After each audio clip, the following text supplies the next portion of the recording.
तो बच्चों आज हम पढ़ेंगे about the sickle cell anaemia. Sickle cell anaemia बहुत इंपॉर्टेंट टॉपिक है कि यहाँ से हमें एग्जाम में क्वेश्चन देखने को मिलते हैं और इतना ही पढ़ेंगे जितना रिक्वायरमेंट होगा और इससे हमारा क्वेश्चन पूरा सही हो जाएगा। आपने कहा कि सर सिकल सेल एनीमिया होता क्या है।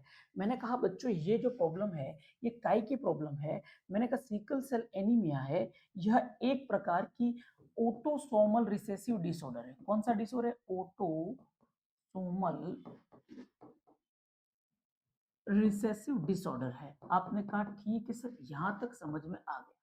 सर आप हमें बताओ सर ऑटोसोमल रिसेसिव डिसऑर्डर है। मैंने कहा हाँ जी, इसमें होता क्या है। मैंने कहा पहले समझना कि एक हीमोग्लोबिन होता है। कौन सा? मैंने कहा हीमोग्लोबिन होता है, हीमोग्लोबिन ए। आपने बोला सर ये हीमोग्लोबिन ए क्या है। मैंने कहा इसको बोलते हैं बच्चों एक एडल्ट हीमोग्लोबिन बोलते हैं। ए का मतलब सर जो हीमोग्लोबिन होता है वो नॉर्मली कितनी चेन से मिलकर के बना है, मतलब कितने ग्लोबिन से मिलकर के बना है। तो बच्चों आपका जो एक हीमोग्लोबिन होता है ना, वह टोटल 4 ग्लोबिन की चेन से मिलकर के बना है। आपने कहा सर 4 ग्लोबिन की चेन। मैंने कहा हाँ। मैंने कहा 4 ग्लोबिन से मिलकर के बना है। सर वो 4 कौन कौन से होते हैं? मैंने कहा बच्चों 2 तो इसके अंदर होते हैं अल्फा और 2 होते हैं बीटा, है ना। 2 अल्फा होते हैं और 2 बीटा होते हैं। अब यहाँ पे बात आती है कि एग्जाम में ये क्वेश्चन पूछा जाता है कि सिकल सेल एनीमिया है वो कौन से चेन की प्रॉब्लम है, अल्फा चेन की प्रॉब्लम है या बीटा चेन की प्रॉब्लम है।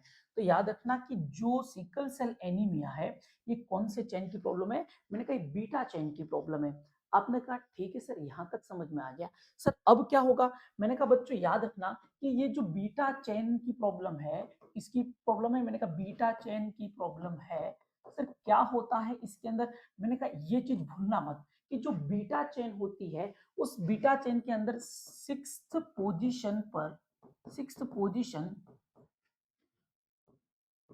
Position glutamate replaced by valine amino acid. मतलब कि बच्चों इसके जो बीटा चेन पर 6th पोजीशन पर जो ग्लूटामेट होता है वह काय में रिप्लेस्ड हो जाता है। मैंने कहा वह वैलिन में रिप्लेस्ड हो जाता है। याद रखना एग्जाम के अंदर काफी बार पूछा गया है। और एक चीज और इंपॉर्टेंट बता रहा हूं कि अगर आपको ये पूछे कि सर जो ये सिकल सेल एनीमिया है ये सर कौन से नंबर के क्रोमोसोम की प्रॉब्लम है, कौन से नंबर के क्रोमोसोम की प्रॉब्लम है, तो ये 11th नंबर के क्रोमोसोम की प्रॉब्लम है। याद रखना, बहुत इंपॉर्टेंट चीज बता रहा हूं। आपने कहा ठीक है सर, यहां तक हमें समझ में आ गया। सर ये जो बीटा चेन की प्रॉब्लम है सर इसमें होता क्या है। मैंने कहा कि जो आपकी ये जो बीटा चेन की प्रॉब्लम है ना सर, इसमें क्या होता है कि यह जो बीटा चेन है ये आपका मेटा एच बनाता है। आपने बोला सर ये मेटा एच क्या है। मैंने कहा बच्चों ये मेटा एच एक वह एच है, यह एक आवारा एच है जो आपकी पूरी बॉडी में घूमता है और ये एक इमेच्योर एच होता है। सर ये क्या करता है? मैंने कहा बच्चों ये जो मेटा एच है ना, ये आपकी बॉडी के अंदर एक तो करेगा O2 की डेफिशिएंसी करेगा। ओके। आपने कहा सर ठीक है सर, और इसके अलावा क्या करेगा।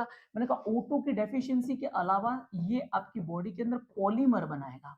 आपने बोला सर ये क्या होता है? O2 की डेफिशिएंसी समझ में आया, लेकिन सर ये पॉलीमर क्या होता है। मैंने कहा पॉलीमर का मतलब क्या होता है कि नॉर्मली आपका हीमोग्लोबिन है ना वो बाइकॉन्केव इस तरह से रहता है, लेकिन ये क्या करता है जो आपका एच है उसे इस तरह की कर देता है, जैसे हाशिया होता है ना इस तरह का। तो ये पॉलीमर के कारण जो आपकी जो एच है हीमोग्लोबिन कुछ इस प्रकार का हो जाता है। आपने बोला ठीक है सर, ये समझ में आ गया। सर ये जब सब अगर हमारी सर एच है वो हाशिए के आकार की होगी तो क्या होगा। मैंने कहा समझना कि आपकी बॉडी के अंदर क्या होगा। मैंने कहा आपकी बॉडी के अंदर ना सिकलिंग होगी। आपने बोला सर सिकलिंग क्या होता है। मैंने कहा सिकलिंग के अंदर क्या होता है। मैंने कहा कि इसके अंदर आपकी बॉडी के अंदर क्या होगा, ऑब्स्ट्रक्शन होगा। मतलब कि समझना कि ये आपकी एक नॉर्मल वेन है, इसके अंदर अगर गोल आपकी हीमोग्लोबिन होती है तो चली जाती, लेकिन ये आपकी हीमोग्लोबिन कुछ इस प्रकार की है तो ये क्या होगी, ऑब्स्ट्रक्शन होगी, आपकी वेन के अंदर ऑब्स्ट्रक्ट हो जाएगी। तो इससे क्या होगा, मैंने कहा जब ऑब्स्ट्रक्शन हो जाएगी तो आपका जो ब्लड फ्लो है वह आगे नहीं जा पाएगा। जब ब्लड फ्लो आगे नहीं जा पाएगा तो सर क्या होगा, मैंने कहा सर O2 की डेफिशिएंसी होगी। सर O2 की डेफिशिएंसी होगी तो और क्या होगा, मैंने कहा बच्चों यहाँ पर क्या क्रिएट होगा, मैंने कहा यहाँ पर इस्चीमिया क्रिएट होगा। मैंने कहा ऑक्सीजन की कमी से इस्चीमिया क्रिएट होगा, और जब बच्चों इस्चीमिया क्रिएट होगा ना तो यहाँ पर क्रिएट होगा इंफ्रैक्शन क्रिएट होगा।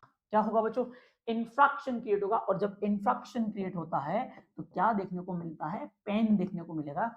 जो सिकल सेल वाला पेशेंट रहता है उसकी बॉडी के अंदर पेन देखने को मिलता है।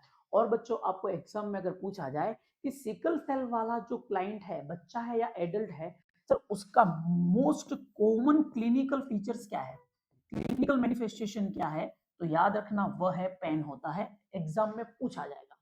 ओके, आपने कहा ठीक है सर यहां तक समझ में आ गया। सर इसके अंदर क्या होता है, मैंने कहा बच्चों इसके अंदर कुछ क्राइसिस देखने को मिलते हैं। सर कौन कौन से क्राइसिस होते हैं, इसको एक याद रखने की ट्रिक है, स्वाहा, SVHA, स्वाहा कहते हैं। सर एस का मतलब क्या होता है, मैंने कहा इसका मतलब होता है स्प्लिनिक क्राइसिस कहते हैं इसको बच्चों। सर वी का मतलब क्या होता है, मैंने कहा इसको बोलते हैं वासो ओक्लूसिव क्राइसिस कहते हैं बच्चों इसे। सर एच का मतलब क्या होता है, मैंने कहा hyper haemolytic crisis, hyper haemolytic crisis. Sir A का मतलब क्या होता है, मैंने कहा एप्लास्टिक क्राइसिस कहते हैं। आपको बच्चों एग्जाम में पूछा जाएगा कि सर मोस्ट कॉमन क्राइसिस कौन सा होता है, तो मोस्ट कॉमन क्राइसिस होता है, उसका नाम है वासो ऑक्लूसिव क्राइसिस, मोस्ट कॉमन होता है। अब आपको बच्चों पूछा जाएगा इसके अंदर प्रायोरिटी पूछी जाएगी बच्चों कि प्रायोरिटी क्या है, तो सबसे पहले इसके अंदर क्या प्रायोरिटी रहती है, तो सबसे पहले आपको क्या करना है, पेन मैनेजमेंट, ये आपका सबसे पहली प्रायोरिटी। पेन मैनेजमेंट के बाद में सेकंड आपको क्या करना है, आईवी फ्लूइड देना है। और थर्ड नंबर पे आता है O2 एडमिनिस्ट्रेशन, ये इसके अंदर बच्चों आपकी प्रायोरिटी रहेगी, इसे भूलना मत। नेक्स्ट बात आती है, आपको यूं पूछा जाएगा कि सर जो सिकल सेल एनीमिया होती है उसकी डीओसी क्या रहती है, ड्रग ऑफ चॉइस तो रहती है हाइड्रोक्सी यूरिया।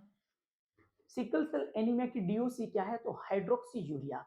सर इसके अंदर जो पेशेंट रहता है सर उसे कौन सी पोजीशन दी जाती है, मैंने कहा उसे पोजीशन दी जाती है, उसको आपको क्या करना है कि उसकी जो एक्सट्रीमिटी है, एक्सट्रीमिटीज को एलिवेटेड करना है, और जो उसका बेड है उसको आपको 30 डिग्री पर हेड एलिवेट करना है। ठीक है, ये भूलना मत, इसके अंदर मतलब कि मैं कह सकता हूं सेमी फाउलर पोजीशन तक आप जा सकते हो।